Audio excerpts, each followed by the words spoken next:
కరీంనగర్ జిల్లా సహకార urban bank ఎన్నికల పోలింగ్ ప్రశాంతంగా సాగుతోంది. మొత్తం 9287 మంది ఓటర్లు ఓటు హక్కు వినియోగించుకుంటున్నారు.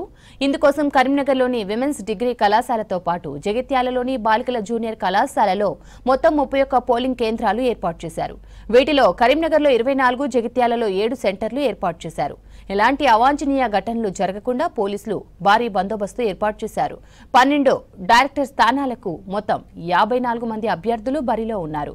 మరిన్ని డీటెయిల్స్ వెంకటేష్ అందిస్తారు. Karimnagar cooperative urban bank polling ప్రశాంతంగా సాగుతుంది. కరీంనగర్లోని ఉమెన్స్ డిగ్రీ కాలేజ్తో పాటు జగిత్యాలలోని బాలికల జూనియర్ కళాశాలలో పోలింగ్ కేంద్రాలు ఏర్పాటు చేశారు. ఇక్కడ అత్యధికంగా 7000 పైచిలకు ఓటర్లు ఓటు హక్కు వినియోగించుకుంటున్నారు. మొత్తం 24 పోలింగ్ బూతులు ఇందులో ఏర్పాటు చేశారు. మనం చూడొచ్చు, మనకు 23వ బూత్ దగ్గర ఉన్నాం. మనం ఇక్కడ పోలింగ్ సంబంధించి ప్రక్రియ సాగుతూ ఉంది. మొత్తం 3 బ్యాలెట్ పేపర్ల ద్వారా ఓటర్లంతా కూడా ఓటు హక్కు వినియోగించుకోవాల్సి ఉంటుంది.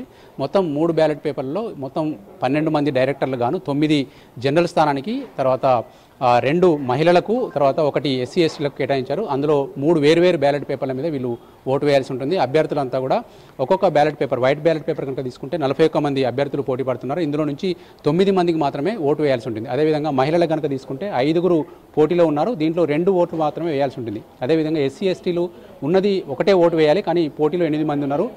ఓటర్లు ఇక్కడ చాలా కీలకంగా వ్యవహరించాల్సి ఉంటుంది. ఇప్పుడు మనకు మొదటి ballot paper, white ballot paper కనుక చూసుకుంటే అక్కడ వైట్ బ్యాలెట్ పేపర్లో 41 మందిలో కేవలం 9 మందికి మాత్రమే ఓటు వేయాలి. అంతకంటే మించి ఓటు వేస్తే ఆ ఓటు చెల్లకుండా పోయే ప్రమాదం ఉంది. అదేవిధంగా మహిళలకు కానీ, తర్వాత SC STలకు కానీ అక్కడ ఎంతమంది అభ్యర్థులు పోటీలో ఉంటే అన్ని ఓట్లు అందరికీ మాత్రమే గుర్తింపు ఓటు వేయాల్సి ఉంటుంది. ఆ క్రమంలో జాగ్రత్తలు తీసుకోవాలని చెప్పి ఇప్పటికే అధికారులు పలుమార్లు ఓటర్లకు అవగాహన కల్పించారు. ఈ కరీంనగర్ అర్బన్ బ్యాంకు ఎన్నికలకు సంబంధించి 2012 తర్వాత ఇప్పటివరకు ఎన్నికలు జరగలేదు. తెలంగాణ ప్రభుత్వం వచ్చిన తర్వాత కూడా ఈ కోర్టు కేసులు, తర్వాత రకరకాల కారణాల వల్ల ఎన్నికలు వాయిదా పడుతూ వచ్చాయి. ఇప్పుడు ఈ మొత్తం ఎన్నికల్లో దాదాపు 3 ప్యానెల్గా ఏర్పడి అభ్యర్థులు పోటీ చేస్తూ ఉన్నారు. 54 మంది బరిలో ఉన్నారు. కానీ ఇందులో కేవలం 12 మంది మాత్రమే ఓటర్లు ఎన్నుకోవాల్సి ఉంటుంది. ఈ 12 మంది డైరెక్టర్ల నుంచి ఒకరిని తర్వాత చైర్మన్గా ఎన్నుకుంటారు. మధ్యాహ్నం 2 గంటల వరకు పోలింగ్ జరుగుతుంది. ఆ పోలింగ్ తర్వాత కొద్ది లంచ్ విరామం తర్వాత మళ్ళీ ఇదే రోజు కౌంటింగ్ ప్రక్రియ కూడా ప్రారంభం కాబోతుంది. మొత్తం 12 మంది డైరెక్టర్ల పదవుల కోసము 9 జనరల్, 2 మహిళలు, 1 SC ST అనుకున్నాం మనం. ఇందులో పార్టీలకు అతీతంగా ఎన్నికలు జరుగుతున్నతో సింబల్స్ కూడా చాలా ఇండిపెండెంట్ సింబల్స్ ఉన్నాయి. ఇక్కడ చూడొచ్చు, మనకు బ్యాలెట్ పేపర్కి సంబంధించి ఎట్లా ఉంటుందనేది మనకు ఇప్పుడు ఇది మనం చూస్తున్న ఈ 41 మంది జనరల్ అభ్యర్థులు, 9 మందికి సంబంధించిన జనరల్ అభ్యర్థుల నుంచి మనకు జనరల్ కేటగిరీలో ఎన్నుకోవాల్సి ఉంటుంది. వీళ్ళందరికీ కూడా రకరకాల సింబల్స్, గ్రామ పంచాయతీలో అయితే ఎట్లయితే సాధారణ సింబల్స్ ఉంటాయో, జనాలు వాడే సింబల్స్ ఉంటాయో వాటికి ఓటు వేయాల్సి ఉంటుంది. అదేవిధంగా ఇప్పుడు మనం చూస్తున్నది ఇది మహిళలకు సంబంధించిన బ్యాలెట్ పేపర్. ఇది పింక్ కలర్లో ఉంటుంది మనకు లోపల. ఇది వైట్ కలర్లో ఉంటుంది, పింక్ కలర్లో ఉంటుంది. దీనికి సంబంధించి 5 ఎవరైనా ఇద్దరిని ఎన్నుకోవాల్సి ఉంటుంది.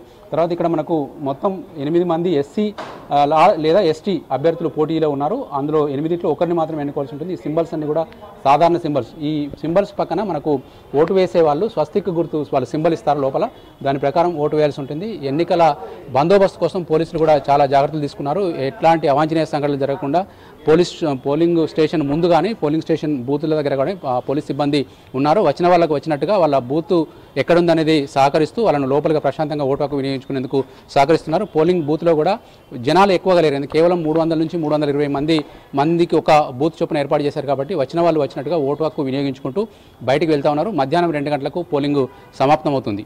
ఇది ఓవరాల్గా కరీంనగర్ అర్బన్ బ్యాంక్ ఎన్నికలు ప్రశాంతంగా జరుగుతున్న తీరు. కెమెరామెన్ కవికుమార్తో వెంకటేష్, V6 న్యూస్, కరీంనగర్ నుంచి.